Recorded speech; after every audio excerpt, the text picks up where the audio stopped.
Awesome. Which show is that? Silicon Valley. Silicon. Everything's good? Yeah. Dude. Cool. Everything's running. So, Are we all in this? yeah, no, we are, because it's a 360 camera, so everybody's in it. But you guys can come closer. I'm gonna act like Adam farted, and I'm gonna stand off to the No side. worries. I did fart. I'm farting right now. Okay, with that, with that segue. Hey man, welcome everybody. We're just 2024. It's been like how long since we guys met each other? Some of us over 20 years, right? Yep. Yeah. 20 years. Yeah. 20 years. And here we are with John. John, say hi. Hey! John's letting us back in. He should know better. You want Fuck up. I'm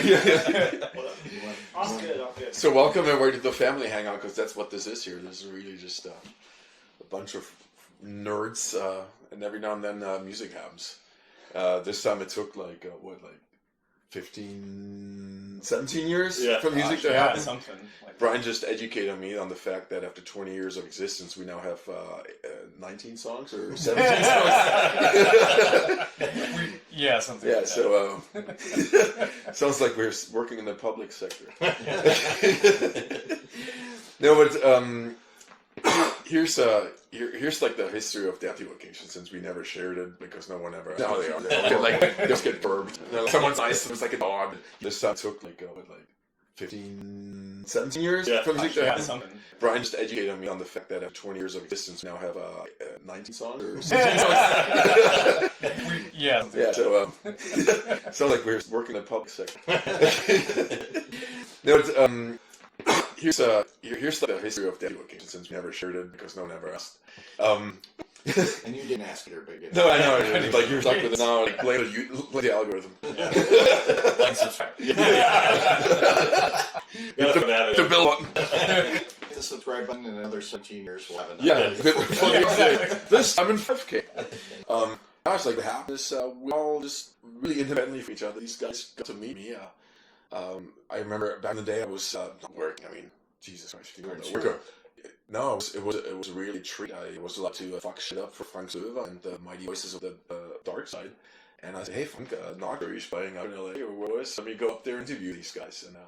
And Rise was on the bill that night. Yeah, it worked. Like, yeah, I show up that night and I mean, I think it was them. and me being just like the biggest fan of metal, you know, I couldn't wait to talk to these guys. Not just about the band, but just like shoot shit with other people who are into music. And as soon as I hung out with Noctree guys, I mean, those guys were so fucking cool. And no, you guys were like, we had so much fun because we talked about like all of us just caught on like that we love metal so much, you know, love with people so much. And we talked, and for some reason he liked me. So they're they're basically now they are. They always get curbed. You know, like once nice to them like a dog that you open the door, he jumps in the car. You know, let's get somewhere. No, like, so we stay in touch. That interview is like we stamped a friendship, and you know, it's like it wasn't typical for, and I don't want to shit on anyone, but it wasn't typical for the age and the area to stay in touch. You know, everything was high pulse, like stuff just happening. And he's all the way north, so we stayed in touch. This guy over there, I mean, like we became friends. How did we even meet? Scott Ellis, by the way. Gosh, I was thinking about it before we started doing this. I feel like it was just, I think, random association. Just the shows, right? Shows, yeah. Then the gaming. And that's what happened. Like, oh, you played Battlefield 1942 as well? My wife still has, like, she gets counseling to this day. Just, Red Dog! We just played, like, Desert Combat non-stop, dude. And the biggest bonding moment was, he's in the lookout of the tank, right? They're in the good position. I just, like, I rolled this shit over. Yeah. And then you see My screen goes this way. Yeah, This way. you see the kill message, dude. It sounds like Gus is driving on a good day. It's very into what you've They experienced. don't shoot tanks anymore ever since that San Diego debacle on the highway. So that became just an amazing friendship, and what everything has in common ever since is like we never did like the talk like, oh, have you heard, or this or that. It was just always like about like random shit, and just friendship. So that's how we met. I met Brian, and keep in mind, I mean, nowadays it's not an issue anymore, but at that point there was an age difference. Yeah. You know? Well, there still is, technically, because that's how age works. He's trying to soften the blow. Wait, let me open up a calculator. I don't understand. What Brian's trying to say. But a few years ago, I was twice as old as him. Brian's trying to say.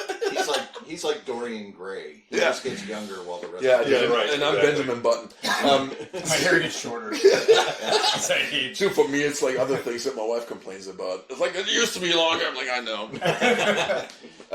No, it's like, I got invited, and it was a huge fucking honor, like from the Essie Meadowland days, which are infamous. Like, I met him before that. He played with Gutrod at Shea Cafe, which was infamous for the power violence stuff and all this stuff. Yeah. And I'm there, and I see Gutrod, dude, local legends, and he's like, yeah, of course, yeah. We would do it. I mean, it's Conrad. No, it's like, and they're up there, and they're all kicking ass. And in the corners, like this guy with long black hair and camo shorts and what you had, or camo pants, just hair down, and just fucking ripping Kerry King another asshole all night. I'm like, dude, this fucking guy is sick, right? And then next thing you know, like for some reason, like somehow, like the band stopped. You guys stopped playing for a while. Scott Rod. And next thing you know, I'm in the band. Like, how did I get in here? It's like, I don't know if you guys ever seen the meme where like this lady in Italy tries to like repair that painting of Jesus or what it was. And she turns it into like this terrible like it looks like a blind 6-year-old kid did with yeah. So I'm like the blind lady dude, and he's like, it's like I'm like, how am I replacing this guy? It's like me, him tuning a guitar sounds like me shredding. To this day, we still don't know. So I'm like, holy shit, dude. And he was like, you were like 17, 18 at the time or something like that. I was already 86. So I call him up to apologize because I felt so bad. You remember that, dude? I felt so bad. I'm like, I'm such a hack. I'm replacing that guy. And from that became this awesome friendship because of your age and all that stuff. Like, I remember, like, you had the American death metal background almost exclusively. And here comes this German nerd. I'm like, dude, have you heard? Dude, I was introduced to so many metal bands through your. And what fascinated me is like, you know how you're so happy for someone to watch that movie you like and he hasn't seen it yet? And you're like jealous of like the experience, That's exactly dude, check this out. He's like, wee! And I was like passively smoking and I'm like, dude, you haven't heard this. Dude, it was like, so my good. God. I love that. Just like someone cool. like so young and I could corrupt him. It was great. Yeah. And I was like, just to watch you, like you were so all fucking passionate downhill about this. from I'm like, holy shit, this guy's awesome. So I was invited to that band, and things were super awesome for a while, and in the end, it didn't work out.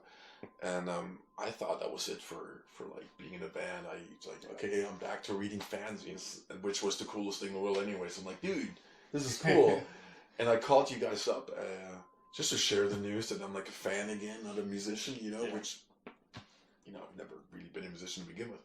And he's on the phone. He's like, nah, dude, we need to start jamming. I'm like, Steven, dude, like, yeah, you started all that crap. You created this. I told you that if you still wanted to create music, you should go ahead to do it. And if you wanted somebody to jam with, I would be more than honored to help you see that through. Exactly, and that was so strange to me because you're from Nocturne and Winterthrall, two amazing bands. I'm like, what's your guys' obsession with hacks? Can't get enough of them. But then I told you, I'm like, dude, I want to play this really like stuff no one's into anymore, but just I want to hear it, Yeah.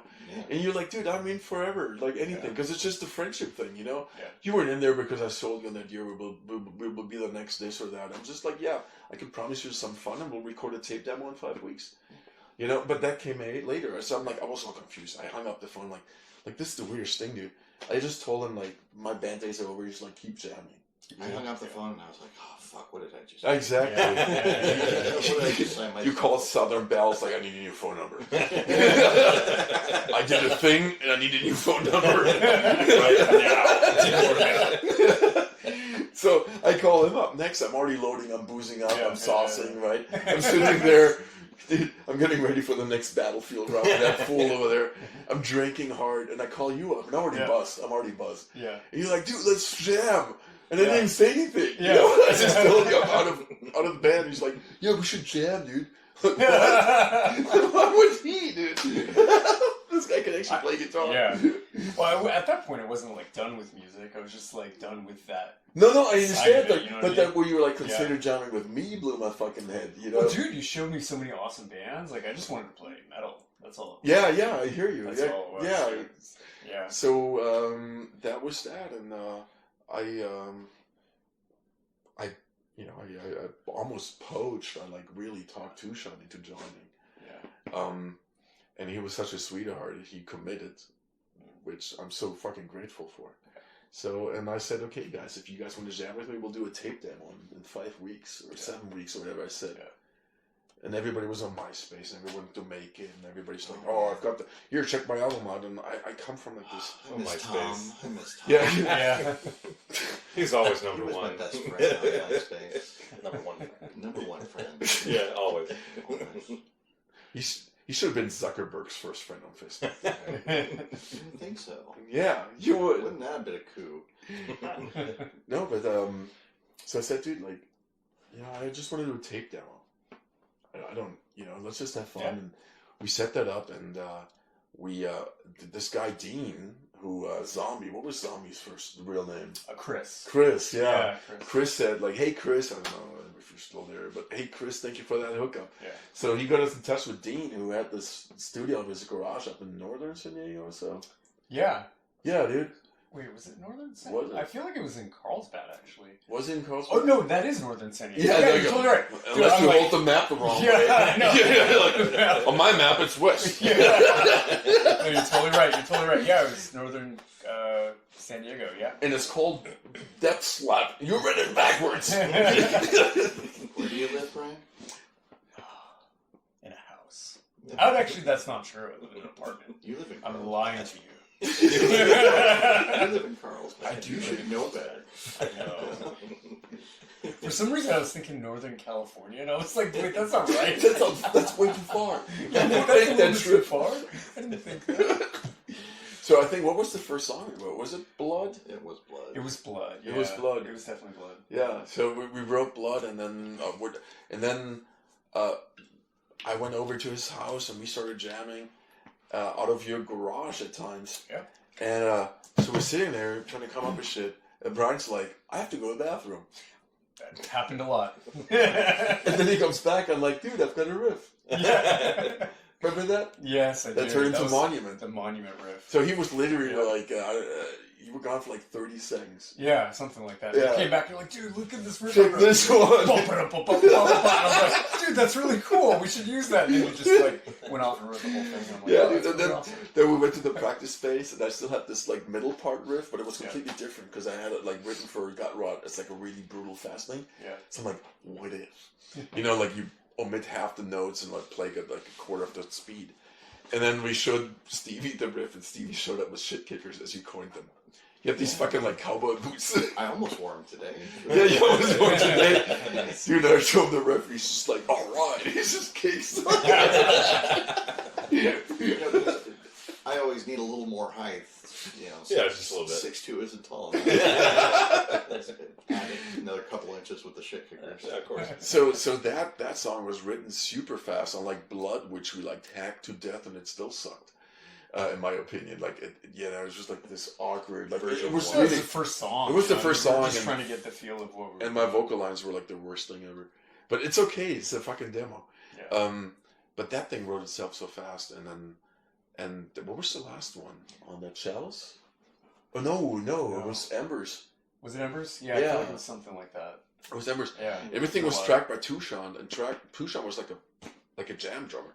Yeah, totally. And then Dean went ahead overnight, and he's like, "Hey, what's up, boys? I corrected all the drums." So he put them all on the grid overnight and saved the file. Oof. And all of a sudden, we sound like a freaking Texas Instrument like thing, I'm like, oh, that was so bad. That was so bad. All of a sudden we had this sterile dead drumming, right? And Tushan was like a groover. Yeah, he's a groove drummer. And we're like, damn, man. Like, and I don't know. Tushan never complained, but that must have sucked. You know? Yeah. That must have sucked for him. Yeah. And then, like, in this age of everybody hears my CDR album and all this stuff, we just sent, like, I don't know, like 20 demo tapes out.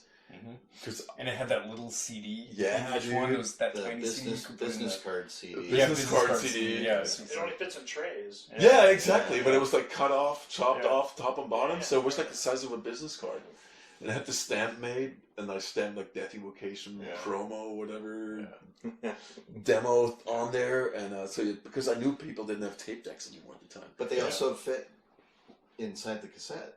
And because they were surprised because they're like, I don't have a cassette player anymore. At least at that time. Yeah, exactly. I don't have a cassette player anymore, and then they'd be like, "Oh, hey, there's a CD in here." Just don't put it in your car stereo. You just can't put it in your car stereo. Yeah, that's it. Yeah. But that was the idea, dude. That was before download codes. Yeah. Right? Yeah, and the Here absolute. we are talking about cassettes and MySpace and all this stuff, and and it was crazy 50 because years ago. the situation Back was in my day. situation was at the time that I was working my MBA and then I was working my doctorate, and with that came a day of defense, right? So I knew, like, okay, that Deathevokation is going to be around for this much time, and I never thought it would be like anything we sit today here to talk about. So I just said, maximize the footage. F quality. Increase angle of attack of your smile, you know, just like have fun. Yeah. That's why I said do like demo in 7 weeks because we had no fucking time to waste. And I sent these things out with snail mail, the demos, and we kept jamming and stuff. And the next thing you know, we like the one band that didn't want to get signed got 3 contracts in the mail. All of them, like, you know, and contracts for like that kind of level band, of course. Yeah. It's on like Seasons of Mist, like sent like the helicopter over and the fucking lawyers jumped off. You know, so, and then Sony comes. I attacked him first. That's my band. So like these labels showed up. I'm like, but I wanted to do 3 demos. I didn't want to do an album. You know, and you guys were, and these guys were so supportive. Like none of these guys were like, we need to get signed. It was just about having fun. Yeah. You know, especially this guy over there. I mean, here's this guy that's like putting the high score in all drum beats, and I offered him, dude, couldn't they do it like quick and easy and do the Def Leppard thing for me and for you and just take one of your arms off, Right. just to like make it easier for you to adapt. It would take the polarity and come from here down here. When he started jamming with us, once we were signed, you know, and like Tushan bowed out, he started jamming with us, and at first he had like everything was like the It was all dude, and like 2 weeks later, it's like there's like wood chips everywhere, dude. He's like a wood shredder. It was definitely a cosmic shift in like the style, the play style. Hell yeah, dude. But it was just like. But you started raising your arms like within weeks, dude. Yeah. Well, I feel like just transitioning over to that, getting out of doing all the brutal blasting all the time, it just helped me become a better drummer because it opened up the.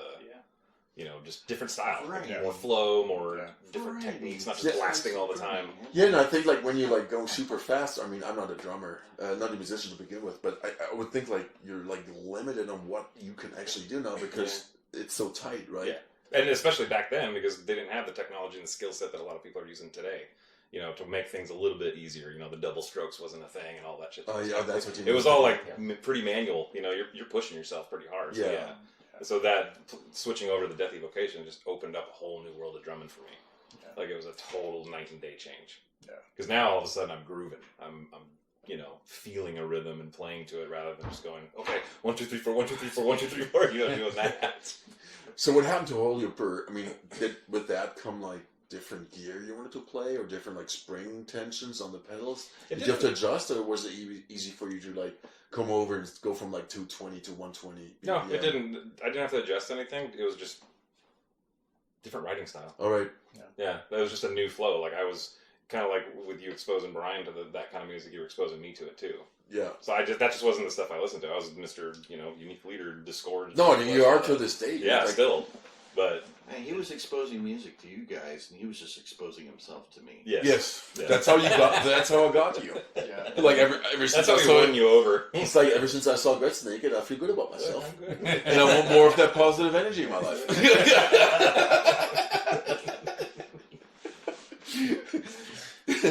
So anyways, we got signed of all people. And I wouldn't have done it if it wouldn't have been for Dave Rodden, because Dave Rodden was on my fucking poster wall, you know, back in the day. And like hunting down the Drawn records. I mean, dude, that was like some of the first releases I bought.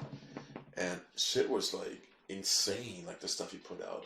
To this day, of course, but back in the day, everything was like, I don't want to say, it was more innocent.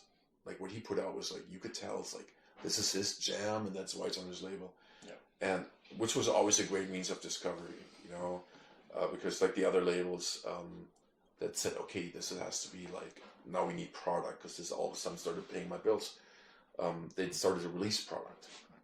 And Dave always released shit Dave likes, you know. So when Dave said, I want to sign you guys, I'm like, okay, fuck it, man. No demos, let's do this, you know. Yeah. And now we had like even less months to get this album done. So I didn't know how long did we take. I mean, I think within 15 months we did the Blood demo, we did the Chalice LP, we did the Morpheus. Yeah, it all happened in a very Dark Domains, like in such a short time frame. Yeah. So nothing changed. We Scott was in the fold. We started jamming, and it was like, how many times a week? What do you think? Like 3 times a week? Was it 3? I felt, we go more sometimes too. Really? I know. Only there on the weekends. Yes. Yeah, it's hard to imagine that. But yeah, I guess. All I know is like, dude, like my metabolism was different. I always brought like 6 donuts, dude, and they wouldn't go on my ass or my hip. They just go away. They just go away, dude. It's nothing. It's like, oh. It was crazy, dude. No, but like, everything happened in the jam room. I'll never forget. I pull up and Brian's outside next to his truck. And he's like, and I think he has to pee or something because I had the keys to the castle. Right? I had the keys to the rehearsal room. He's like, standing next to his truck. I'm like, what the fuck's going on? Open the door! Open the door! I'm like, what the fuck, dude? He's gonna piss on himself. And he runs inside with his guitar, dude. No, it was actually the riff to Morpheus that you didn't want to forget. Yeah. Right. And then the fucking tube amp wouldn't heave up. He's like, And once you forget that riff, it's gone. I know. It's gone. So he came up with the main theme of Morpheus, down, da da da da da da da, and that's how shit always was written. And then I'm like, wait a second, I've got this member riff right here, you know. And then, and then Tom just not Tom. Scott, I'm so sorry. You're not Tom from MySpace, but you look a little bit. Oh, thanks. Where's your white? I just need the white shirt. So at the time, which was so awesome, like every fucking thing was jammed out at the practice room. And it was always like these 4 dorks, those 4 nerds, like looking at each other. We just did that? How did that happen? Music just like randomly happened. And then it was time to like any other stories from back in the day, like from the earliest. Oh, what was fucking? Excuse me. What's your language? I know, partying all over. It's a Christian house. I'm gonna start over. No, we had great supporters at home. So Mike and Trish, love you guys.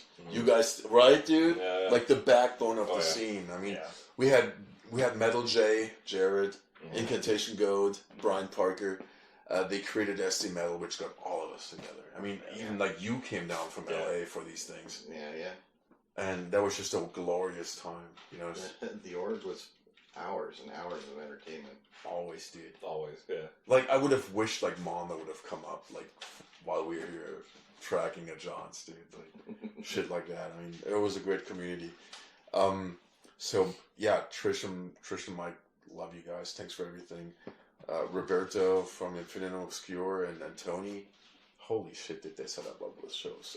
You know, it was crazy. We played the shit out of Tijuana with amazing bands, like because you know, Roberto's a lifer. You know, he was out there pushing his amazing style of death metal when everybody else just already had moved on. You know, so it was like a few bands left. Like you did Coffin Text, right, John? Yeah. So Coffin Text, like, what a fucking band. They held the flag up. Then you had Funebrarum out there, but there weren't many bands. You had Sadistic Intent, who like did even less songs per decade than us. What a amazing band. But there weren't many left, and then Roberto started doing shows, and you would be he was so supportive. I mean, he would get us up there. Yeah. And thanks to Vince, Crimson Moon Vince, who helped us out many times. I mean, Mr. Nelson over there. Well, because I was playing on the East Coast. Yeah, you're so sought times, after. And then and they were like, "But we got this show with was it Autopsy or whoever." Oh, was it the not Unleashed show? But Dismember? No, it wasn't. Wasn't it? Unleashed was one of them. That was. Yeah, and the other one was like not Iniquity. Jesus, South American band that you missed I out only on. missed 2 shows. Yeah. The other one was this. And both times was because I was Shame on playing me. the New England Hardcore Metal Festival. Shame on me for not So, remembering. sorry, it was. How dare you? So thank you, Roberto. Thank you, Tony, for creating so many absurd memories I for was us. looking forward to getting yelled at by King Diamond's roadies. Trump hanging out with you guys just a little bit. Yeah, so I mean, there were crazy stories like, so these guys to go back. These guys, let's jam, and I'm like, fuck, and I'm already sauced up in my little like game room, getting ready to play that fool. Yeah. And I was sitting next to all my demo tapes, and like, that's when I need a band name. I was like, wee, all happy. And I go through these demo tapes, and now it comes to this number demo and Deathevokation. And I think my drunk ass called you guys right back. I don't know if I did, but I'm like, this is the name. So now I need your logo, right? And if anyone has ever seen my handwriting, don't let me get close to anything or use a mark. So the first logo I drew up was catastrophic. Then I got, and you guys all know who I mean, I went to that guy who does the logos in France. Christoph. No, he said the name. If I say it 2 more times, he'll magically appear. Yeah, I know, dude, but you have to look at the mirror first. Yeah.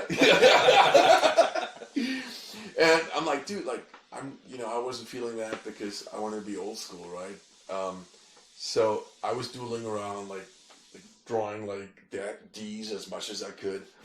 Drew some double D's, and they looked nice. Went back to doing the logo work. You had to take a break. And I'm like, dude, like this. I'm like, this I D. gotta go to the bathroom. I'm like, this D, dude, it looks like the Unleashed U, but it's close on top. So I grabbed an Unleashed album, drove to Kinko's, which, if that even rings a bell, it's like a coffee shop. And I burned so many Kinko's credits.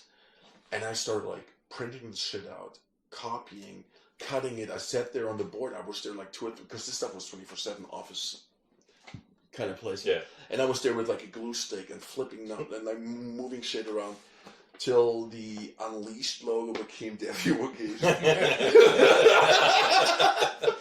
You eventually got there. Dude, I got there. Of course, it wasn't like just like spillings over. It's like, oh, look at Deathevokation. No, that would have been amazing. It's like, if the band would be called Auto, then I could have done that. Like, look, I take the. Anyways, okay.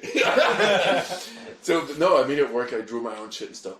And, dude, but I spent hours just photocopying and cutting with scissors and shit. And then I went home and. People thought he was a serial killer. Yeah, dude, Just taking notes. He's like,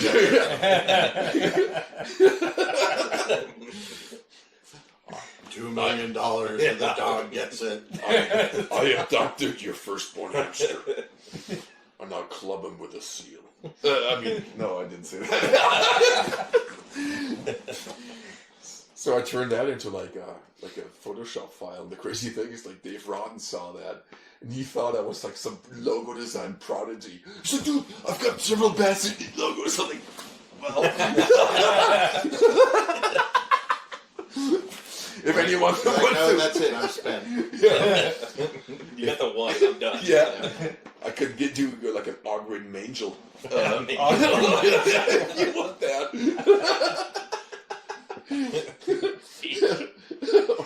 Or cold blower.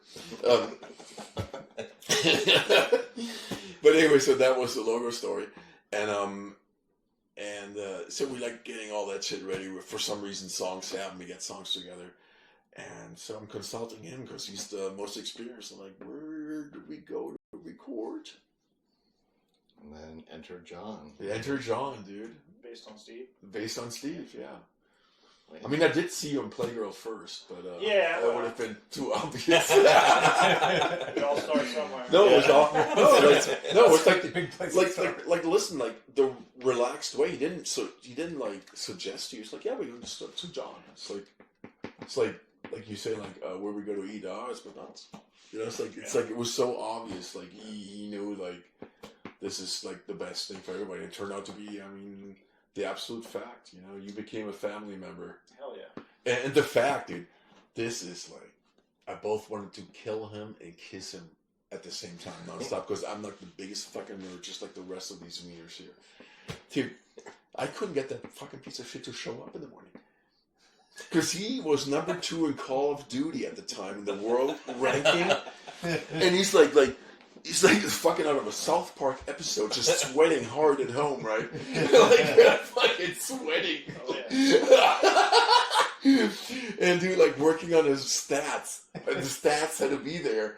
So if he's gone for 10 hours, he's not gonna fall out of the rankings. So I had a 2-person shift. I Yeah, had a dude. roommate, and he would take over when I stopped. Yeah, see, dude. That's awesome. That's right. So Keep this going. That's dedication. dude, so I was like sitting there, look at that shitty, glorious beast. You know? And it was absolutely amazing. I mean, we clicked, and I mean, seriously, I mean, you're the best guy to work with, like in so many respects. Absolutely. It became family right away. Yeah, so we tracked everything. We, what happened next, dude? And then we stopped. Then we stopped. I mean, stopped tracking. we did the farewell show, Yeah. which was like, wasn't it even like on my birthday or something like that? Like something like I don't know what it was anymore. So we played the Jumping Turtle, which was a great place. Yeah, that was the Leather Nun, Leather Nun, Winter Thrall, Oh, yeah. Deathevokation, and God damn it, I can't remember who the other band was. They're gonna hate my guts. I don't think it was them. It was someone else. Hate my guts. Hate my guts from Florida or hate my guts from New York? Yeah. Well, it sounds like a Monty Python episode. Man, props to these guys. I have to be honest. Like, I drank all that shit away, dudes. Like I have memories. Yeah, man. Oh, Like, there's so many things I remember, and you guys are like, "Oh, I remember them." I'm like, really? Kind of? Yeah, no, not even kind of. Like, this is strange. Like I didn't know there was like another band, dude. But I remember you had like awesome friends coming over to do photos for us. Who was the buddy of yours again that did killer photos? Chris? Was it Chris? Yeah. Hey Chris, thanks for the photos. Yeah, dude. yeah. Those were sick. Yeah. And didn't like oh shoot, I'm gonna hate myself. He was in Disgorge with Diego. Ed? Yeah, Ed Oh, yeah. did sound, right? Oh, yeah. Thanks, Ed, for the sound. You did sound at my wedding too, dude. That was awesome. Hell yeah. So yeah, we tracked with John, like, and then my good friend Poser Slaughter, Pluto from Berlin, did the mastering. I hope you guys remember Poser Slaughters. Like he was amazing. He had this early label, and he did stuff like Necronium Gorman, like amazing shit. Good guy. Amazing at mastering, another family member basically. Album was released, and I had finished my dissertation successfully, got my doctorate, and we had to leave for Germany. And it really sucked because somewhere in there we did the European shows. that was in Germany. This is what Germany, So I moved to Germany, and then we were invited to do NRW Death Fest. Yeah, and like we did the infamous warm-up show. Yeah, that was a great show. That was insane. Like it was seriously like the room was the size of like 3 table tennis tables. I'm thirsty. Yes, Damn it, I'm thirsty. You got ways to go over there, man. No, I'm working on it. dude, it was the smallest place we've ever played, which doesn't say much, because we played coach checks in men's rooms before. But it's like it was seriously like I mean it was like smaller than way smaller than this. Infinitum was the other band that we played with. Sorry, I just Was Infinitum? It was Infinitum. Nice, dude. Yeah, that was gonna bug me unless I looked it up. Good, dude. But see, I've slept since then, so that's why Yeah, I yeah. had to look it up. That's awesome that we played the last show with Roberto. Yeah. Dude, but now it comes back to me. Yeah. Now I get this. Yeah, totally. And Steve Brun's band, Narsoul, played as well. Oh. What, we had fun. Yes, Oh, dude. yeah. I remember him hanging out with us. Yeah. Okay. Yeah, we played him the album in the car behind the venue. Right. That's the official version. We actually did something else. Sure. Check out my CD. Check out my 7-inch.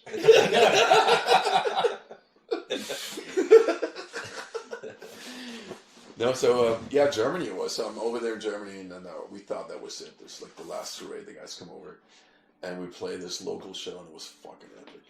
Like it was so small and so like impromptu. We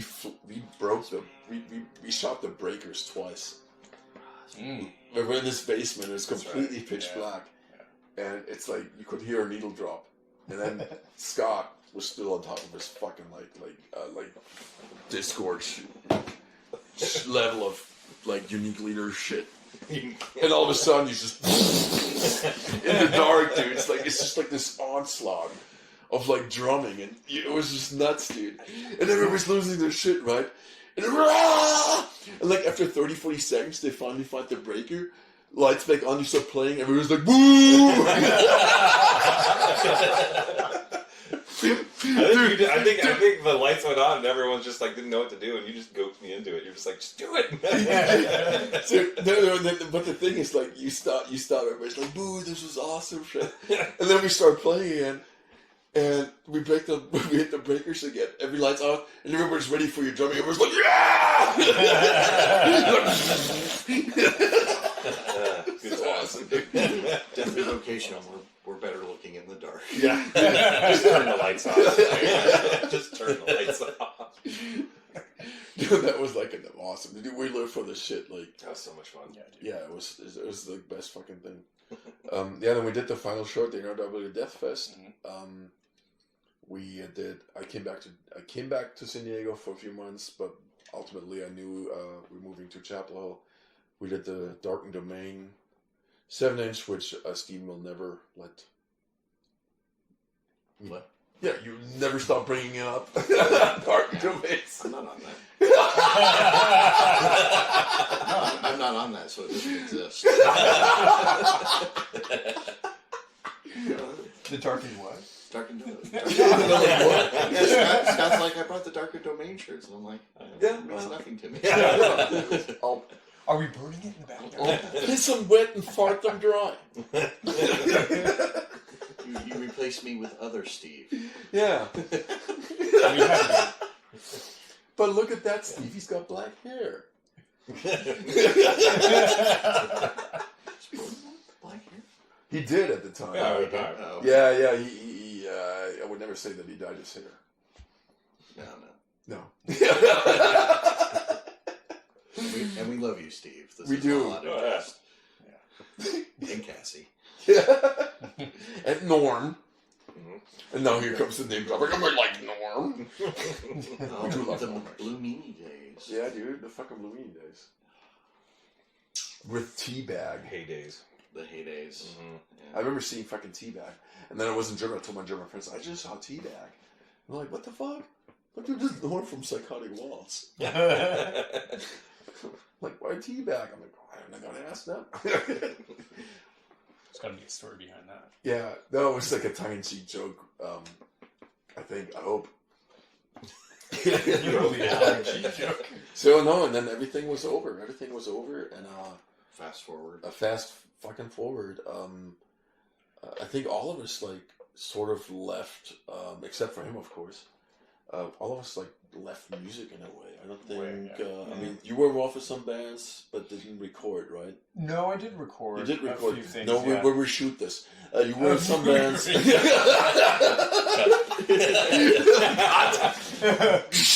How dare you? You didn't accomplish anything without it. You piece of shit. Yes. No, I did record. I recorded. Talk to my belt. I will.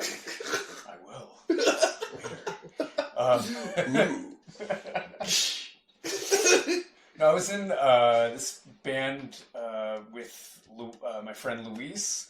It was called Cosmogony. Dude, Yeah, I played Yeah. bass and I did vocals for it. Sick We actually vocals, did- by the way, dude. Oh, thank you, dude. And we actually did do a recording. We did like a little demo thing, but after that, it just didn't really. It kind of fizzled out. But yeah, and I just was away from music for a while. I never stopped writing music though. I kept playing and writing music. I just wasn't jamming with anybody. No, I was unhealthy, man. I was like, I always say, like, there's like these guys that lose the love of their life and they're super unhealthy and need therapy because they have like 5,000 photos everywhere. Yeah. On the screensaver anywhere, like the toilet paper has you know, maybe that it's not the most attractive solution. But and then there's those guys who are like unhealthy too. They like burn everything, right? And that was me. Like I did never touch the guitar again because the guitar was only the vehicle to get together with you guys. Yeah. You know, it's like it was never about like being in a band. It was just hanging out with you guys. I remember after you moved out to North Carolina, Destroy Judas rolled through a few years later, and we darkened your doorstep. That was because so you were awesome, kind enough dude. to come to the That show. was so awesome, man. And then you were like, "You can come stay with us." I was like, "Oh no!" No, dude, like, and the thing I remember that, you know, it's like I drove. My wife Daphne, you know, came with us, which was awesome. But I wasn't. I'm like, dude, I'll just hang out. I want to see the show. I really wanted to see the show. And then you guys start playing. I'm like, this is so fucking badass, Daphne. You're driving. I'm getting fucked up, dude. And I hit the beer so hard because you guys were amazing. That's somebody had to. No, seriously, like Destroy Judas is. I mean, if I really mean it, this is not like me, like The place that we played at was supposed to have Machine Gun Kelly the next night, and he mistook our show for the Machine Gun Kelly show. Yeah.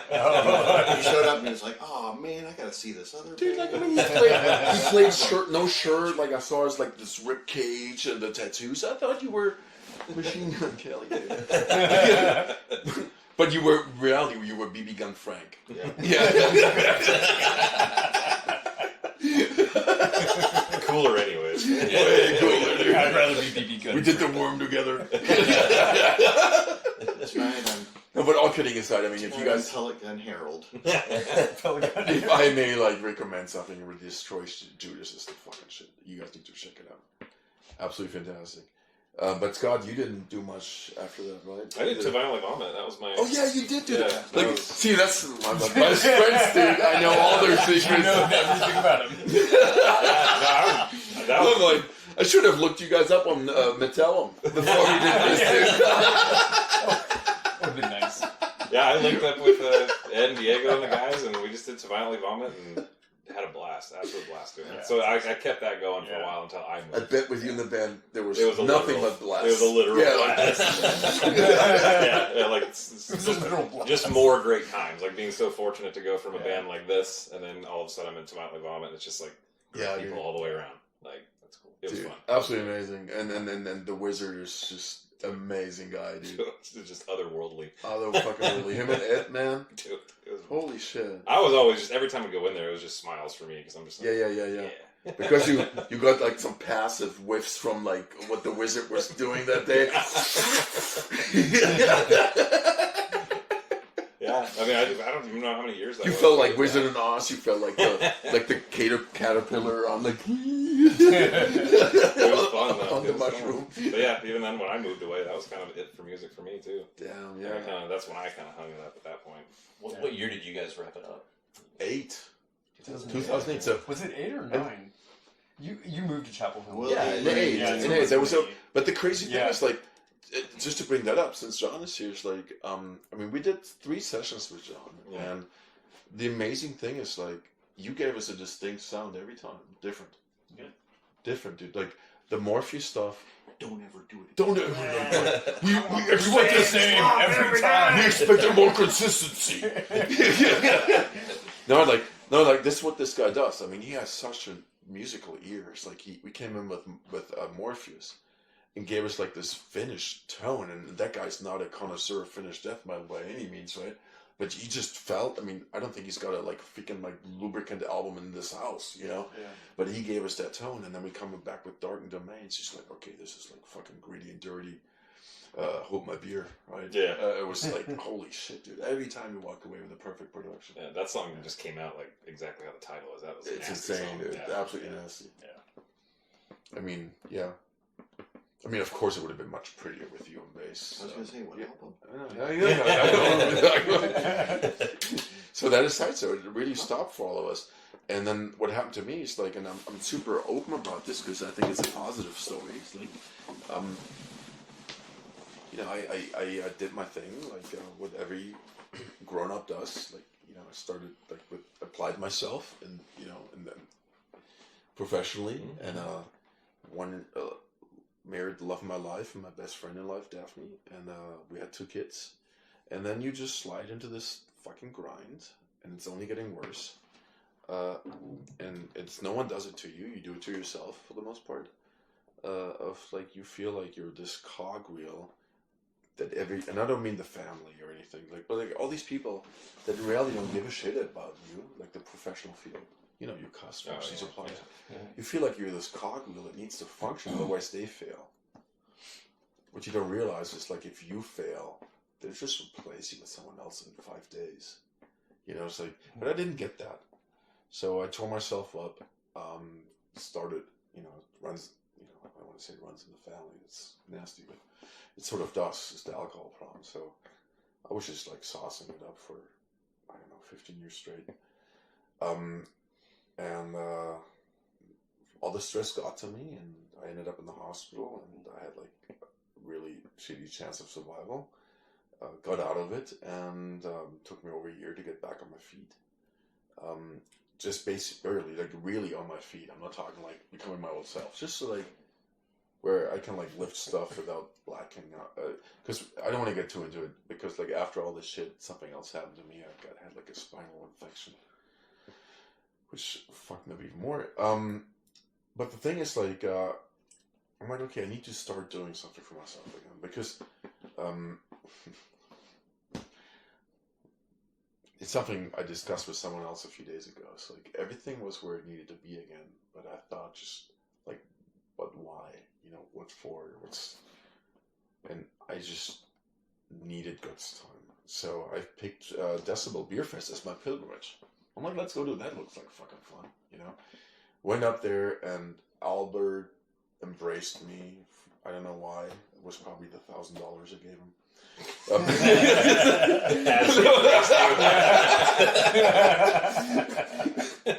I was like, that'll work. No, like we hooked up the first night. I was like, they had this pre-show, and I'm at the pre-show. We hooked up. Wait, is that too much info? He's getting deep in the details. Did you buy him a dress? Really? Yeah. No, it's like it was like we hang out, and parting thing he told me is like, my life mission is that Deathevokation plays my festival. I'm like, yeah, well. So I left. I'm like, that's ridiculous. You know? Yeah, well, you know, because you know, it's like, I mean, as I said, I'm the guy that burned everything. I was just so done with it, and I knew we can never. It was always about friends. I can never get these. I mean, dude, I live out here now. It's not happening. You know, it's like someone says like we need to fly back to the moon. I'm like, dude, I just burned my last space shuttle. I can't help you. But I thought it was really nice of him to say that. Go back to next year. Discussion intensifies. Like, listen. I'm like, dude. So I walked back. I walked out of that venue that night. I'm like, and I had like 5 minutes after go. My professor was like, I'm doing it. It's happening. 5 minutes later, I'm like, right? So third year comes around, and he hits me up like again. Like we never talked about it before. Yeah. Like he would not take no for an answer. It's not like we like. Have you thought about it? She's like, no, he just fucking hit me again. Like someone like Geico calling you. Yeah. You know, have you thought about saving $400 on life insurance? You know? Come on. And then this time, I'm like, motherfucker. You know? And every time he brought it up, I thought like, no, we can't do this. Because, you know, like, we talked about it. Like, what if you... Well, I remember... No, I would talk to you every couple months or few months. Yeah, but like... In between, and you were like, oh, Albert hit me up to do this, and... I don't know. No, the thing was always like, because you guys are there, and I'm alone in Chapel Hill. I'm like, can you guys find a drummer? That was the first year. Yeah. Where I just like knew that because we talked about it before, Yeah. and I knew we can't find a drummer, you know, and I'm like, therefore I knew, no, it's not happening. Next year he says it again, and I knew, no, we can't find a drummer for you guys to jam with. Drummer, he just ended up being. Yeah, we wanted to keep this positive. And then that time, like, I'm sitting in the back in the car, because there was three of us, like, sharing a car back from Philly, and my very good friend Andrew Thomas, who we, again, owe sitting here, because Andy's who fucking made this happen. I'm sitting in the back, and I'm like, fuck, dude. Like, we found all the tracks we have everything we tracked with John on file. If I can find a drummer in Chapel Hill, I can just take the chalice because all Everett wants us to do is, like, do a show and play some of the songs, you know, from the album. Songs, yeah. I'm like, dude, we can jam this with a new drummer. I can jam with a new drummer because I can have Brian and Stevie coming home in over PA. I can like practice the set with a new drummer if I find one, and those guys know their shit anyways, and we can get this done, you know. So I'm in the car and I ask Andy, like, do you know a drummer? Let me think about it. I reach out to Albert. Hey, can you put like something up on your Facebook? Like some band looking for a drummer because I didn't want the name on it. Just like he's like some band looking for a drummer in the whole area. Of course, like no one's like, yeah, that could be me. I could be the drummer for some band. And like 2 weeks later, like, and he's like, dude, I've got a guy. I'm like, who the fuck would be like? Yeah, this guy. What's your name again? I had to think about it too. Adam has been patiently sitting there. Yeah, man, the whole time. But here's this moment. That's He said, no, all kidding aside, just like, no, man, I know this guy, Adam. Just trying to find a way to. And Uh-oh. there's gonna be a Z. Yeah. Oh. Mascot. Okay, can we do like a little applause? Yes. Good job.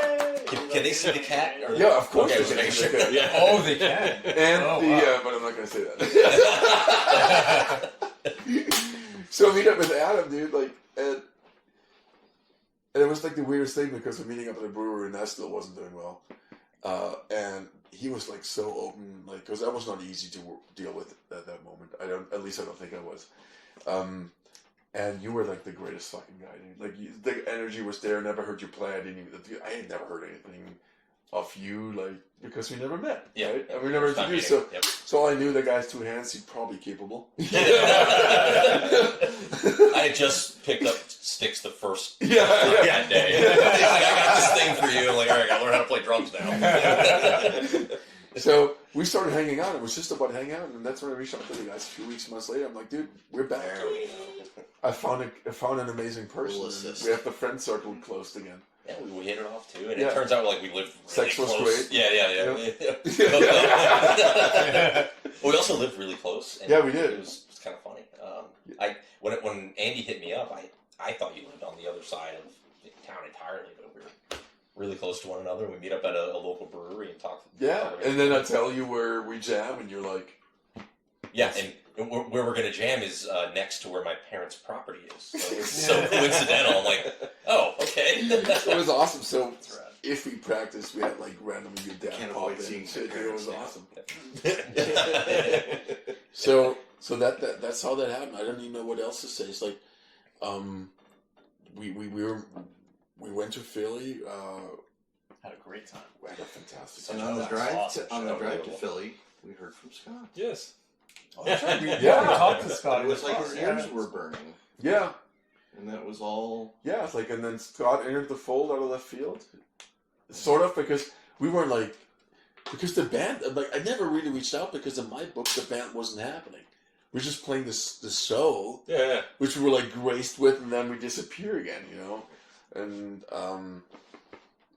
and we're on the phone with you, and so we reconnected, you know, Oh, yeah. and you had your stuff you dealt with, Oh, yeah. and you were on the other end of that tunnel at the same time as me, basically, you know, and That we whole Philly show was a whirlwind yeah, it was. with him, his arm thing, and he's like, Oh yeah. hey, I need you to do guitar. And then like 2 Oh, that weeks was before, me. Yeah. Oh yeah, you with your arm thing. Yeah, so he- Now you're gonna do bass again. And I was like, ah. So, no, it was even worse than that. So you omitted like the absolute craziness. So I'm in Germany on business in January, and I committed. I said, Albert, we're doing this. I don't know how. I lose my voice for 3 months straight. I could have recorded with that voice 5-6 other albums. Easily. It's like, yeah, it was. I had that voice, and when I had that voice, I felt so sorry for that guy because I walked his fucking smelly shoes. I'm like, this is like insane. This is the worst feeling in the world. To like, you know, you can do better, but you can't. I went from specialist, university clinic, this specialist. I rubbed so many door handles till they were like shiny. It was crazy. Until his muscle separated. Yeah, and then like after 3 months, my voice slowly came back, and then I had to go into shoulder surgery. So the whole story was, so I called Steven up, and I called Albert. I'm like, dude, like this, I'm a liability. We're gonna mess this up for you. Like, get someone else, because he's my friend, right? I didn't give a shit about. Of course, I give a shit about playing live, but I don't want my friends to get hurt, right? I don't want Albert being in a shitty situation because he feels like he wants to offer us something that we may or may not deserve. So the first phone call was like in February. I'm like, Steve, you may have to sing. That was the first thing. He's like, you may have to do vocals. and then then the voice came back. And then his voice came back, and he was like, okay, I can do vocals, but you're going to have to play guitar. Because we're just at shoulder surgery. And I'm like, it's like hot potato with everything. Can you sing, play guitar, and bass at the same time? And he's like, I might be able to get off playing bass for maybe like half the set, and then you guys will just play guitars for the other half of the set, or something like that. And I'm just like, all right, whatever. And then, 2 weeks before I flew out, you were like, Yeah. you're like, oh, I can pick up a guitar and play again. So if I really work at it, maybe I'll only need you to play guitar for a couple of songs. And then by the time I landed, you were like, I'm okay. No, I wasn't okay because between those phone calls, I caught COVID. Oh, that's right. Yeah, I remember that. Jeez. I showed up at the house and he was like, oh yeah, we're a couple days free and clear of COVID. Like, all right, let's see how it is. Dude, it was sketchy as fuck. And like, he's a seasoned veteran of the force. But Adam was like the unknown, right? And next thing you know, that guy carried us that show. It's like, because he really, he was so pro. Like, we just joined his band. You know, hey, dude, like, what's happening, dude? Totally true. That's what happened. Yeah, it was amazing, absolutely amazing. So thank you, Albert. Like, you changed my life, dude. You really did. It was good.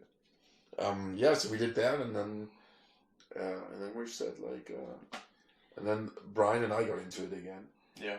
And I said, dude, let's do these fucking 3 demo tapes we always wanted to do. That's right. Right. We talked about demo. Like, so we went back to the demo tape because I'm all about fucking demos. And so we just started, and we both at the same time, like on this thrash trip. Yeah, that's right. We both was like, we didn't even. I started singing you songs. And we like, didn't. It wasn't like we planned it. It was like, dude, I feel like playing thrash. He's like, I already have. I've got songs. I'm like, what? So he started sending me songs. Like, holy shit, this is what's up, you know? Yeah.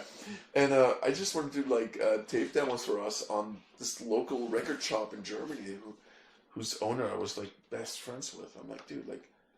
But he wanted to sign us. He's like, I want to do now with you guys. No, I want you to do demos, and I want him to sell you only in your record shop to the locals because it was my hometown. And these guys are so great. I mean, Brian like didn't give a shit if it's like being pressed like by the tens of thousands or like there's only like tens. You know, you're like, dude, because it's just it's like that sounds rad, dude. It's like it's crazy. If I would tell him we're on Sony now, that's cool, but what happened to the demos? I mean, that would be like right. But I thought we do the demos. But I thought we did the demos. So it was so fucking awesome. It's like we just started jamming and like not jamming because we're like thousands of miles apart. And I still didn't know where this cat was at with like drumming because just like with him, all I knew was like, you know, and just like Scott before him, we start bringing this like ass backwards music to him, and he just turns out to be a musician, you know, which is like the biggest praise I can give anyone. You know, it's like he's like such a musical fucking drummer, just like Scott before him. Absolutely, I'm blessed with you two guys. You guys have so much good material too. It makes it pretty easy to be musical when you got good material to work with. Okay, So what you gotta ask him? $20 for that. No, I'm just gonna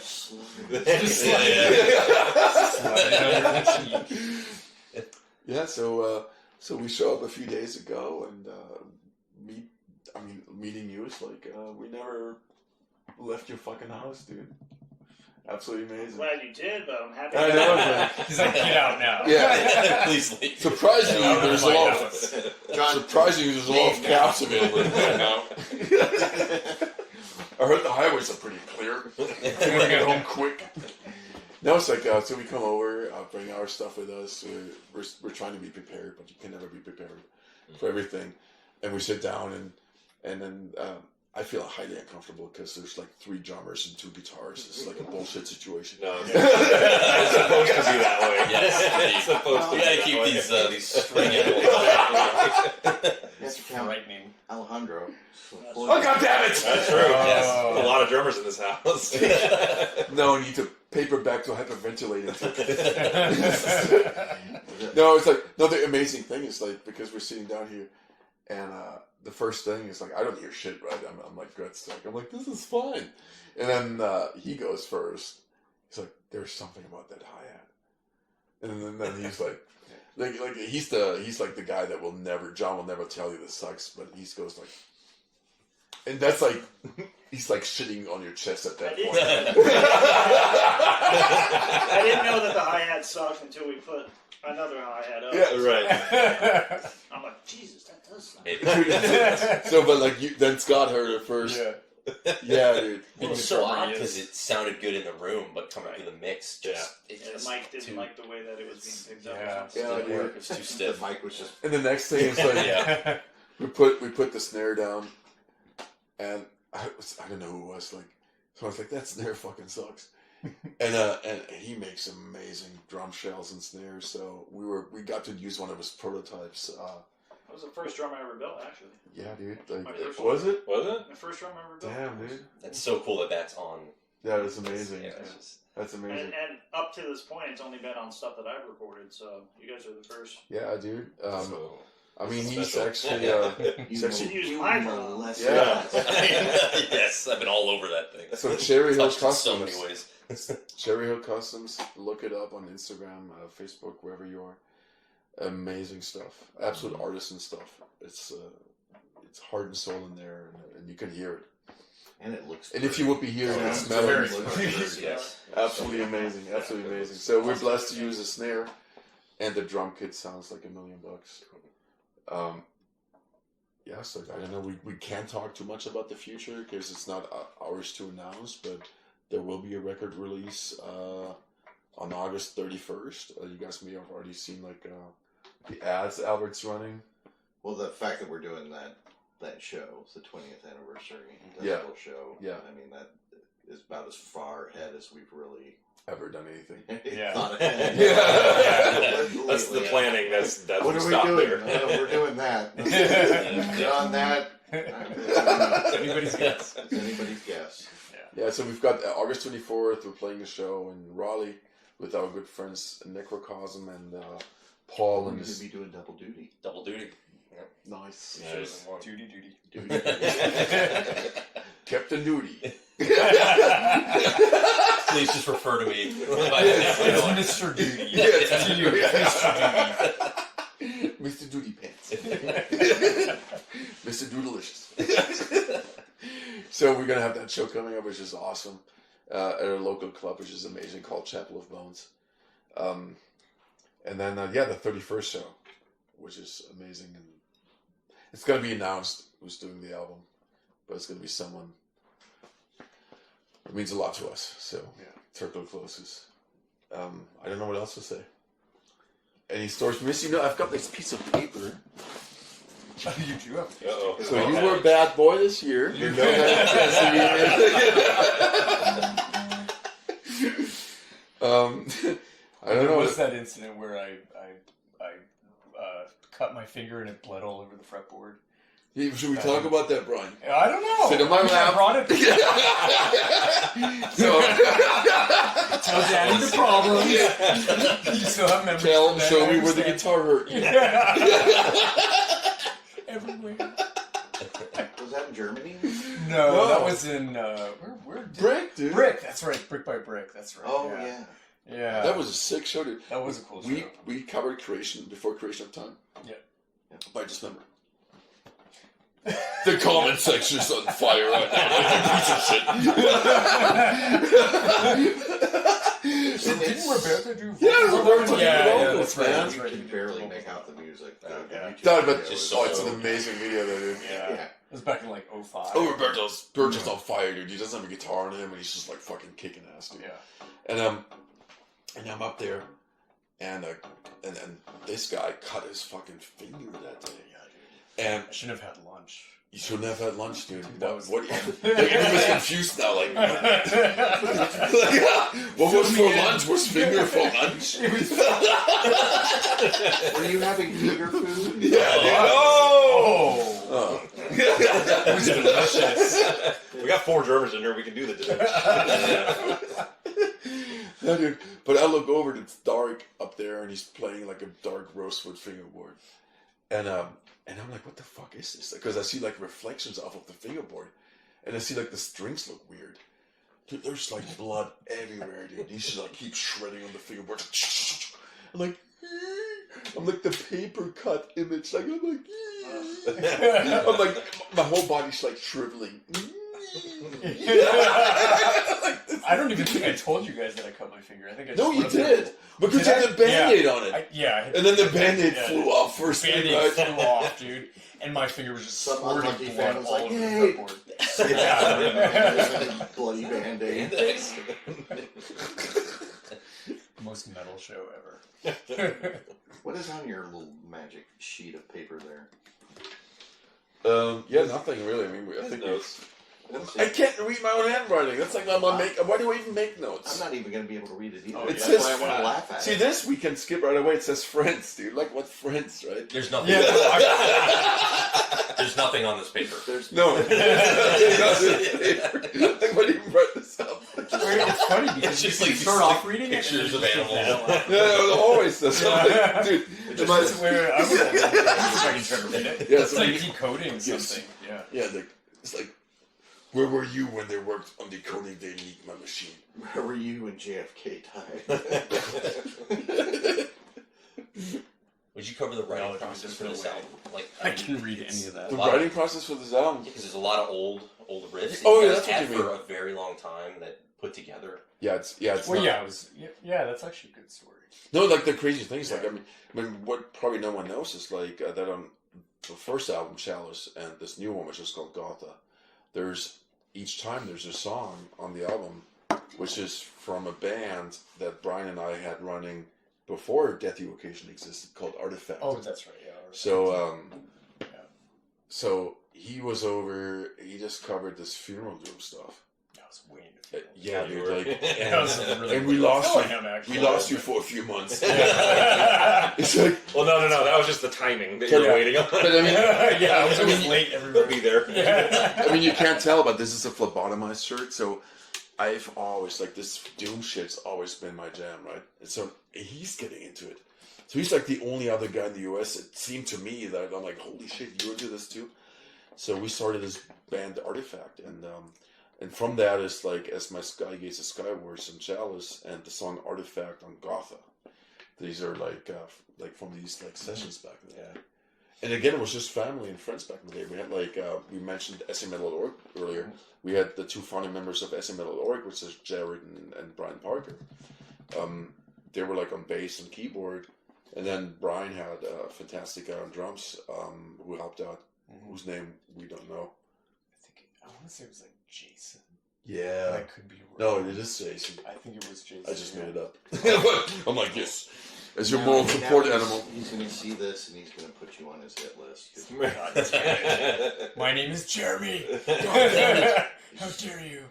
Yeah, so we track these things. And the thing, if anything, like, I make up for forgetting everything by recording everything and documenting everything and keeping everything.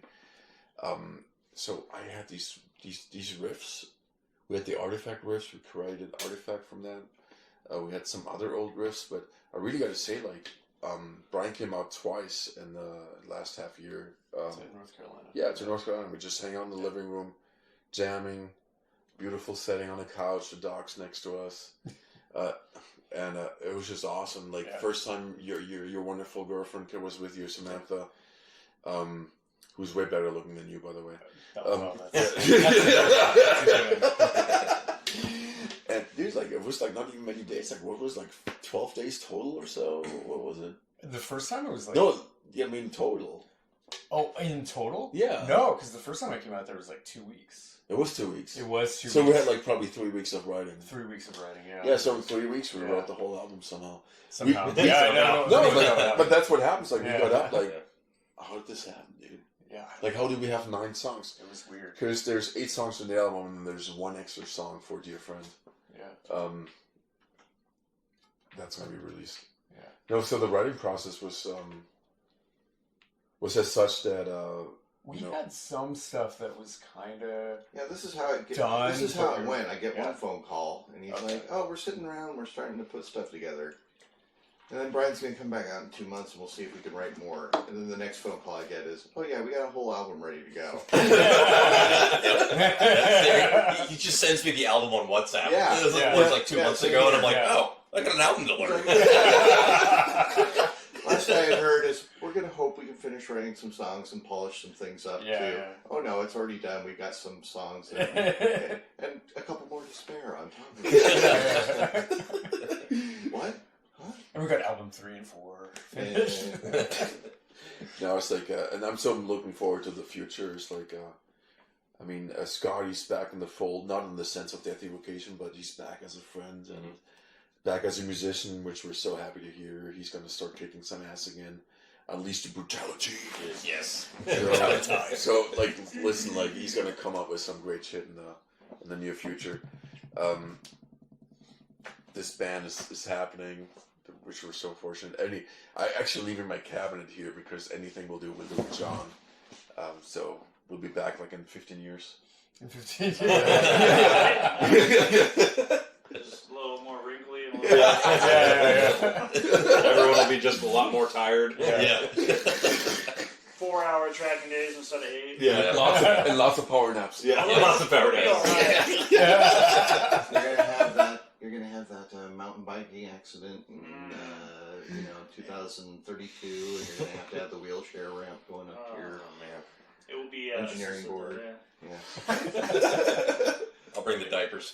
I'll take care of you guys since I'm the young No, but let me say real quick, we collected some great friends, like another important person, and I'm sorry, it's, like I want you guys to talk to. It's like interrupt me anytime. Like with your stuff, I'm so sorry. It's like monologuing here. Oh, I've been doing that already. What are you talking about? Yeah, no, but like another guy that like means the world to me is Chris Dick, who is local. Chris. And Chris got me. He's like, dude, like just come out and go to shows, hang out with me and Elena. And what happened a year ago is like I remember I grabbed Chris. We went out to dinner. And I grabbed Chris and I said, you know what, dude? I was gone for 15 years and I've been involved in the meantime in so many shit activities that adult men do that get ruined by money.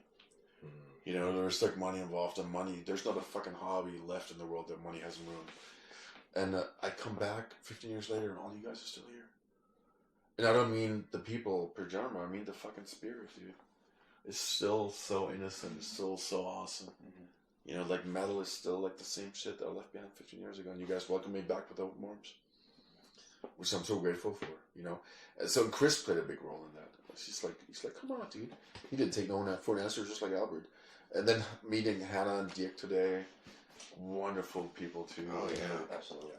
Hannah did the photo shoot today for us, and Albert got us in touch with her, and just talking on the phone with her was tons of fun, and like meeting these two in the flesh today, there's like so much great energy coming from these two. You know, so that was wonderful to meet those two. Yeah. Already having flashbacks of all that booze. We went to a bar for That was early, and we counted him as collateral damage. Yeah, he took all for the team. yeah. He was like the guy in the movie that like gets hurt and then he's like, "Leave without me."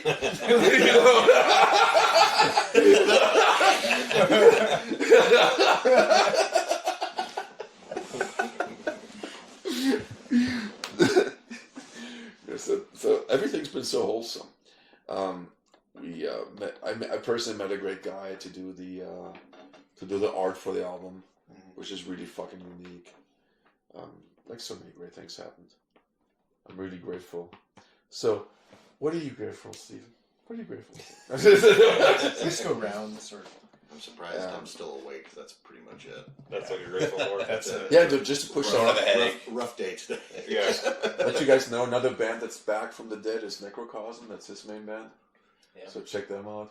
And hiatus for a bit and line up. Yeah, Getting ready absolutely. to write again. Well, we are writing, but getting ready to hit the studio. Yeah, but too bad none of you guys can read. So. No, it's all just pictures. It's North Carolina. What do you do? I don't need to go through my lists. No, please do though. No, everybody. I already Where kissed I'm at. your freaking Destroy Judas ass. Yeah, you already mentioned Noxuary and Winter Thrall. And Ruin. And I'm in Ruin, I'm in Frenth, and I'm And in Secret Band. And I'm have Secret Band. You have to pull a list out just for your Yeah, band. That's pretty much it. I mean, I go to shows and people are like, well, the only reason you're here is because you're playing. No, we just Go home. we just go on Encyclopedia Metallum and you mention all the bands you're Even not in. Encyclopedia Metallum isn't caught up to everything. No, what I'm saying, you just mentioned the bands that you're not in on the Metallum. That's probably I'm not on these 5 bands. The Yeah. rest I'm associated with.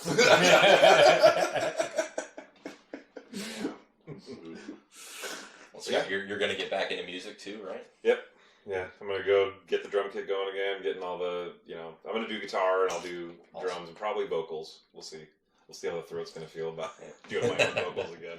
But hopefully I can. I don't know. I'll see if I can get some of these guys to jam. Or Having heard what you do with your vocals, your vocal cords are probably going to get a restraining order against you. I heard what you were doing earlier with I was going to say that old stuff. Yeah, dude, that shit was... gore metal thing song. Yeah, with the E stuff. The E, Holy shit, dude. That's gonna be just fine. And the lyrics were just...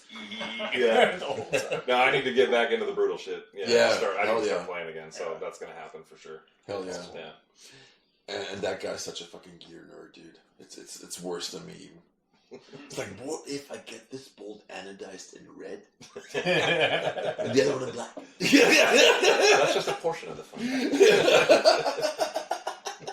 Yeah, I'm excited. It's needed. After all these years, it's needed. Like, without music, it's just like, everything's just kind of like you were talking about, like the corporate world and all that life, and it's just like, it's boring. It really is. Yeah, Like, if you don't have something to go to, that's It's just soulless, like, dude. yeah, that you're really passionate about. Music was always that thing. The world's just a little less bright without music. Yeah. That's a lot less bright. Yeah, and friends too, you know. Absolutely. You can't really do There's that. like this interesting saying in German, like an old saying, no one says it anymore. But my grandfather's generation would say that. And it translates, wo sie Lieder singen, so da lass ich nieder, denn böse Menschen singen keine Lieder.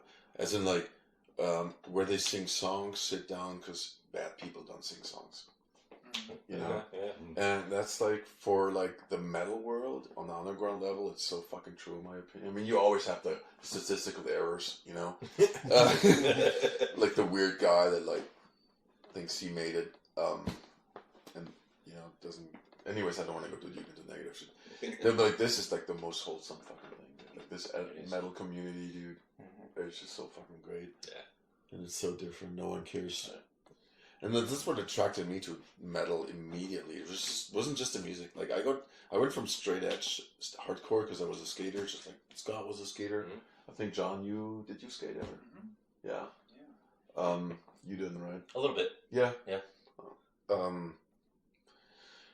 I a went pretty from- natural progression. Yeah, dude. I went from straight edge right into death metal in '89 when I was introduced to one of the Paradise Lost demos.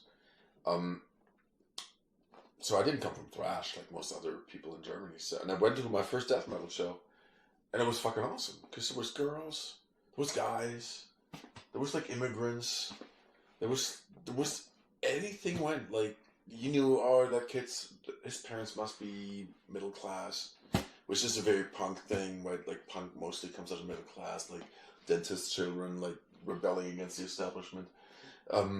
If you know what I mean. And metal was different, dude. It was like a full-on blue-collar, lower-class thing. And it was so all-encompassing. And everybody was welcome. And now it's 2024, and everybody's still fucking welcome, dude. Yeah. It's so good, man. Yeah. It's the best place to be. Yeah, the vibe definitely hasn't changed. Even the shows I've gone in my head, it's like it's still, when you walk in, it's still the same. It's still it's just fun. It's awesome. You're just hanging with friends you haven't met yet, you know? Mm-hmm. Yeah, it's wonderful. And on that note, how's your sex life?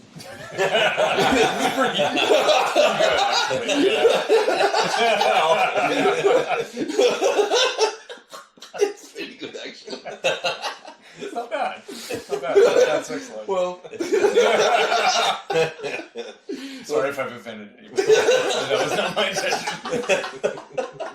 How dare you have a good sex I life? know. damn it! And now all the Schaffhausen groupies are just like, oh, I'm done with that. What, yeah, he's got a girl? Where is she? Fabio has a girlfriend? What just happened? I thought he was too busy being shirtless. Yeah. Such a heartbreaker, dude.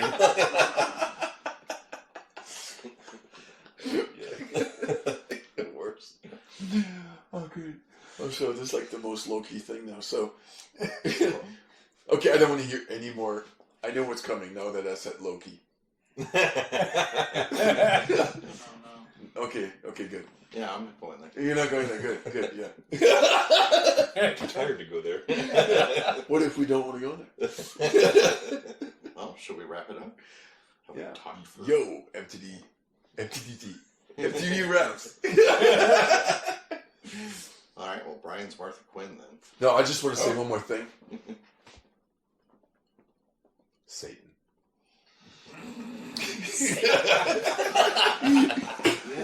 Switch your... Yay. What do I have to do? You have to switch. your... Oh, yeah. It's frappuccino.